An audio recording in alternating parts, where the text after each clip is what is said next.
अस्सलाम वालेकुम दोस्तों, आज 3 जून है और मैं आपका मेज़बान नदीम अकरम हाजिर हूँ मिडल ईस्ट की 12 बड़ी खबरों के साथ। दोस्तों, आज की सबसे बड़ी खबर, क्या अमेरिका और ईरान के बीच जंग एक बार फिर भड़क चुकी है। कुवैत में मिसाइलों की गूंज, अमेरिकी ठिकानों पर हमलों के दावे, होर्मुज को लेकर ईरान की खुली चेतावनी, गजा से दिल दहला देने वाले आंकड़े, लेबनान में मुजाहमत की नई कार्रवाई और इजरायली फौज के अंदर मचा बड़ा बवाल है। आज की हर खबर सिर्फ एक अपडेट नहीं बल्कि मिडिल ईस्ट के बदलते नक्शे की कहानी है। तो वीडियो को आखिर तक देखिएगा, क्योंकि शुरू करते हैं पहली खबर से जो आप अपनी स्क्रीन पर देख रहे हैं। दोस्तों, ईरानी मिसाइल को रोकने में नाकाम रहा अमेरिकी एयर डिफेंस। कुवैत में गिरा मिसाइल का वीडियो वायरल। दोस्तों, सोशल मीडिया पर एक वीडियो तेजी से वायरल हो रहा है जिसमें दावा किया जा रहा है कि कुवैत में अमेरिकी एयर डिफेंस का एक मिसाइल ईरानी मिसाइल को तबाह करने में नाकाम रहा और बाद में जमीन पर आ गिरा। वीडियो में आसमान से गिरती हुई एक मिसाइल जैसी चीज दिखाई दे रही है, जिसके बाद इलाके में हलचल मच गई है।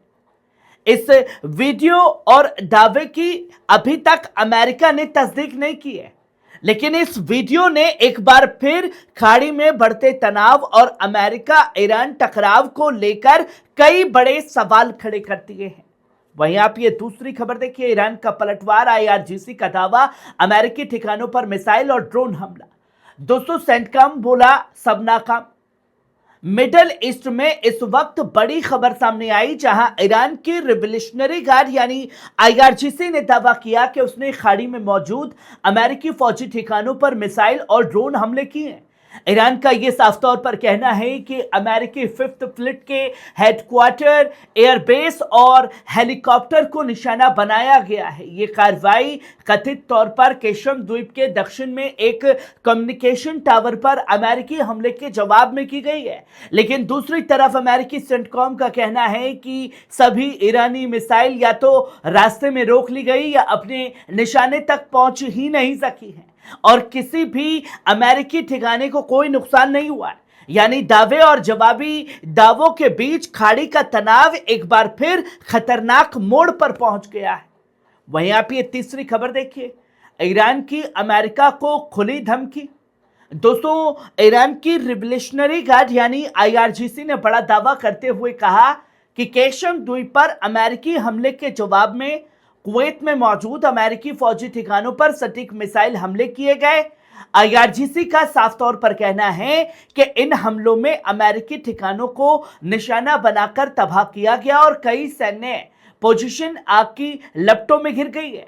साथ ही ईरान ने अमेरिका और उन सभी मुल्कों को सख्त चेतावनी दी है जो अपनी जमीन या हवाई क्षेत्र का इस्तेमाल ईरान के खिलाफ हमलों के लिए करने देंगे। आईआरजीसी ने कहा कि अगर ईरान की सरजमीन या हकमियती के खिलाफ कोई नया हमला हुआ तो जवाब इतना सख्त होगा कि दुश्मन के तमाम ठिकाने और मफाद राख में बदल जाएंगे। वहीं आप ये चौथी खबर देखिए, कुवैत में जंग का खौफ। कुवैत से एक हैरान करने वाला वीडियो सामने आया। बताया जा रहा है कि ईरानी हमले के दौरान आसमान में एयर डिफेंस सिस्टम की गतिविधियां देखकर कई लोग अपनी गाड़ियों से वीडियो बना रहे थे। इसी दौरान एक ड्राइवर का ध्यान सड़क से हट गया और उसकी गाड़ी हादसे का शिकार होते होते बची। वीडियो में आसमान में इंटरसेप्टर मिसाइल और तेज रोशनी दिखाई दे रही है, जबकि लोग खौफ और हैरत के आलम में इन मंजरों को रिकॉर्ड कर रहे हैं। यह वीडियो दिखाता है कि जब जंग का साया शहरों तक पहुंचता है तो उसका असर सिर्फ फौजी ठिकानों तक नहीं बल्कि आम लोगों की जिंदगी पर भी पड़ता है। वहीं आप ये पांचवी खबर देखिए, कुवैत में गूंजे धमाके, अली अल सलेम एयरबेस और कैंप अरीफजान पर हमले के दावे, लोगों ने रिकॉर्ड के लिए खौफनाक मंजर। दोस्तों, कुवैत से सामने आई नई फुटेज में रात के अंधेरे में आसमान को चमकाते इंटरसेप्टर मिसाइल और धमाकों की आवाजें सुनाई दे रही हैं। सोशल मीडिया पर वायरल वीडियो को लेकर दावा किया जा रहा है कि ईरान ने अली अल सलेम एयरबेस और कैंप अरीफजान के आसपास मौजूद अमेरिकी सैन्य ठिकानों को निशाना बनाया। वीडियो में लोग अपनी गाड़ियों और घरों से आसमान की तरफ कैमरे घुमाते नजर आ रहे हैं, जबकि एयर डिफेंस सिस्टम लगातार सक्रिय दिखाई दे रहा है। हालांकि हमलों के नुकसान को लेकर अलग अलग दावे सामने आ रहे हैं। अमेरिकी पक्ष का कहना है कि हमलों को रोक लिया गया, जबकि ईरान पक्ष कार्रवाई को कामयाब बता रहा है। वहीं आप ये छठी खबर देखिए, यूक्रेन शांति वार्ता पर ईरान का असर। रूस बोला पहले ईरान का संकट सुलझे फिर हमसे बात करो। दोस्तों, रूस की सरकारी न्यूज एजेंसी टास के मुताबिक एक डिप्लोमेटिक जरिए ने दावा किया है कि यूक्रेन को लेकर शांति वार्ता की बहाली अब काफी हद तक ईरान के आसपास के हालात पर निर्भर करती है। जरिए का कहना है कि इस वक्त वॉशिंगटन पूरा ध्यान मिडल ईस्ट और ईरान संकट पर है, इसलिए अमेरिका फिलहाल यूक्रेन मसले के अमन पसंद हल की तरफ झुकता हुआ नजर नहीं आ रहा है। यानी जैसे जैसे ईरान और अमेरिका के बीच तनाव बढ़ रहा है, वैसे वैसे यूक्रेन में युद्ध खत्म कराने की कोशिश भी पीछे छूटती दिखाई दे रही है। अब दुनिया की निगाह इस बात पर है कि पहले ईरान का मोर्चा शांत होगा या यूक्रेन की जंग। वहीं आप ये सातवीं खबर देखिए, ईरान का बड़ा दावा भी है, पाबंदियों के बावजूद दुनिया को हमने हैरान किया। दोस्तों, ईरान के राष्ट्रपति कार्यालय के प्रमुख हाजी मिर्जाई ने बड़ा बयान देते हुए कहा कि दुनिया के कई मुल्क ईरान की मजबूती और मुजाहमत को देखकर हैरान हैं। उनका कहना है कि एक ऐसा मुल्क जो कई सालों से सख्त आर्थिक पाबंदियां और दबाव का सामना कर रहा है, उसने वैश्विक ताकतों के सामने जिस तरह सब्र, हिम्मत और इस्तिकामत दिखाई, उसने बहुत से देशों को चौंका दिया। मिर्जाई के मुताबिक ईरान ने मुश्किल हालात के बावजूद अपने कौमी इरादों और खुद मुख्तारी को बरकरार रखा है। वहीं आप आठवीं खबर देखिए, गजा में मई सबसे खूनी महीना, 199 फलस्तीनी शहीद। दोस्तों, गजा के स्वास्थ्य मंत्रालय के मुताबिक मई 2026 में 199 फलस्तीनी शहीद हुए, जो इस साल का अब तक का सबसे बड़ा मासिक आंकड़ा बताया जा रहा है। मंत्रालय का कहना है कि शहीद होने वालों में बड़ी तादाद बच्चों, महिलाओं और बुजुर्गों की है। आंकड़ों के मुताबिक मई महीने में 19 बच्चे, 10 महिलाएं अपनी जान गंवा चुकी हैं। उधर गजा प्रशासन का आरोप है कि अक्टूबर 2025 में हुए सीजफायर समझौते के बावजूद इजरायली हमले लगातार जारी हैं। मंत्रालय के अनुसार युद्ध शुरू होने के बाद से अब तक 72,942 से ज्यादा लोग शहीद हो चुके हैं, जबकि 1,72,000 से अधिक लोग घायल बताए जा रहे हैं। कई लोग अभी मलबे के नीचे दबे हुए हैं, जहां तक राहत और बचाव टीमों की पहुंच नहीं हो पा रही है। वहीं आप नौवीं खबर देखिए, इजरायली फौज पर तोपखाने और रॉकेटों से हमला, अबाबील ड्रोन का वीडियो भी जारी। दोस्तों, लेबनान की इस्लामी मुजाहमत यानी हिजबुल्लाह ने दावा किया है कि उसने दक्षिण लेबनान में ऐतिहासिक शकीफ किले के आसपास मौजूद इजरायली फौज के जमावड़े को निशाना बनाया है। बयान के मुताबिक पहले तोपखाने से गोलीबारी की गई, उसके कुछ देर बाद उसी इलाके में रॉकेट की बौछार की गई। मुजाहमत का कहना है कि यह कार्रवाई लेबनान की हिफाजत और इजराइल की तरफ से जारी सीजफायर उल्लंघनों के जवाब में की गई है।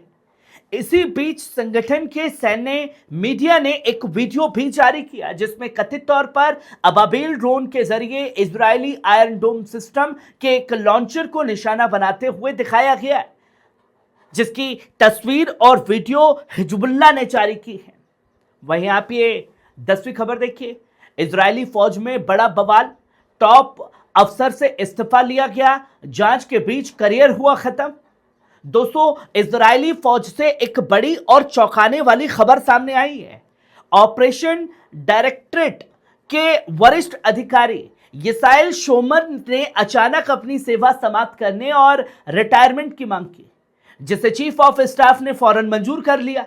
लेकिन इजरायली मीडिया का दावा है कि इसके पीछे सिर्फ निजी कारण नहीं, बल्कि एक गंभीर जांच चल रही थी।